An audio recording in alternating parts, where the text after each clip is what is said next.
मी जर का बघत नसतो ना, मी जर का तेवढे डोळे उघडे ठेवले नसते भाषेकडे बघण्यासाठी पण स्वतःकडे बघण्यासाठी पण, तर माझ्या लक्षातही आलं नसतं की अरे आपण पटकन फारसीमध्ये बोलून गेलो, हे लक्षातही आलं नसतं. पण मी कंटिन्युअसली फारसीकडे बघत होतो आणि वाक्यातले फारसी शब्द मला कळायचे पटकन. त्याच्यामुळे माझ्या मनातून जेव्हा फारसी शब्द आला, एक विचार वेगळ्या भाषेतून आला. कारण इंग्लिशमध्ये आता सो हा शब्द उदाहरणार्थ, तर सो आपण बरेचदा म्हणतो, मनात पण म्हणतो आपण की सो, मग असं व्हॉटएव्हर काय असेल ते. पण फारसी विचार मनातून ऐकू येणे ही माझ्यासाठी खूप आध्यात्मिक क्षण होता आणि खूप क्रांतिकारी क्षण होता. तर आपल्याकडचा आजचा पाहुणा आहे अश्विन चितळे. तुम्हाला आठवतही नसेल, आठवणारही नाही, कारण अश्विनमध्ये आता खूपच टर्निंग पॉइंट्स येऊन गेलेले आहेत. तो कडेवर बसलेला एक छोटासा मुलगा म्हणून आपण पाहिलंय श्वास या सिनेमामध्ये, आणि पार ऑस्कर पर्यंत त्याची वारी जाऊन आलेली आहे. भाषेचं इंजिनिअरिंग माझ्या लक्षात यायला लागलं की एक रूट बनवून, आणि मग तो एक पॅटर्न एकदा लक्षात आला की तो पॅटर्न आपण आपल्या भाषेत पण शोधतो. मग तो पॅटर्न आपण लोक वेगवेगळ्या पद्धतीने ते वापरतायत कसं, त्याच्याकडे पण लक्ष देतो. आणि मग खूप छोट्या छोट्या गोष्टींवर उदाहरण आत्ता मी बोलतोय तसं की आपण वेगळ्या वेगळ्या म्हणतो, तर आपण कधी कधी वेगळ्या वेगळ्या नाही म्हणत, आपण वेगवेगळ्या म्हणतो. आपण असं का म्हणतो वेगवेगळ्या, असं आपण का म्हणतो इथपासनं? किंवा मराठीमध्ये आपण एक ब असा एक लावतो, म्हणजे इकडे तिकडे नाही.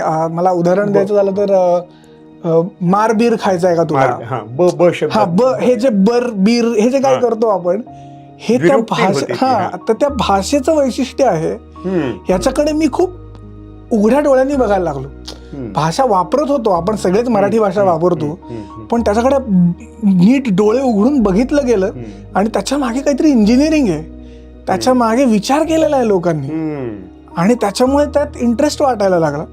मग त्याच्यातनं अनेक प्रश्न तयार झाले, अनेक त्याची उत्तरं शोधायचा प्रयत्न केला. ही सगळी प्रोसेस खूप एका साईडला चालली होती, आणि दुसऱ्या साईडला प्रॅक्टिकली भाषा शिकण्यासाठी जसे आपण मराठीमध्ये आपल्याला धडे असतात, बरोबर, किंवा संतवाणी आपल्याला शाळेमध्ये संतांचे अभंग आणि ओव्या असतात, तर तसं रूमी सुरुवातीला मी नीमा युशीज नावाचे एक हे आहेत, कवी आहेत, ते मॉडर्न कवी आहेत फारसीचे, त्यांच्यापासून सुरुवात केली. आणि मग असे मागे जात जात फारुखजाद नावाच्या एक कवयित्री होत्या. असं करत करत मागे जात जात मी पार रूमी आणि ओमर खय्याम आणि रुदकीपर्यंत पोहोचलो, जे ऑलमोस्ट 1200 वर्ष जुने आहेत. आणि हे सगळं करताना ही जी मगाशी तुम्हाला प्रोसेस म्हटलं की हे सगळं म्हणजे काही रूमीचे शेअर ऑलमोस्ट असे वाटतात की ते मराठीतच लिहिले आहेत, कारण त्यात जादू हा शब्द मराठी आहे, त्याच्यानंतर काय कारखाना हा शब्द मराठी आहे, म्हणजे मराठीत वापरला जातो.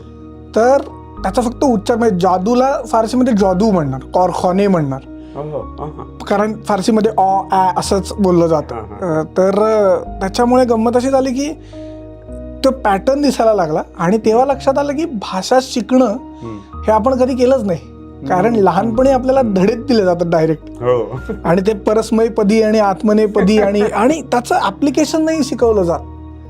आणि बोलता बोलता जेव्हा कळलं की अरे यालाच प्रत्यय म्हणतात, यालाच विभक्ती म्हणतात, असं न सांगता आपल्याला ते आधी लिहून दाखवलं जातं. आणि मग त्याच्यातनं जर का तेव्हा आपण पाठ करून परीक्षा द्यायच्या मागे असतो, भाषा शिकायच्या मागे नसतो. आणि इट्स बट ऑब्व्हियस, कारण भाषा ऑलरेडी आपल्याला येत असते, घरातून आपण ऑलरेडी मराठी बोलत असतो.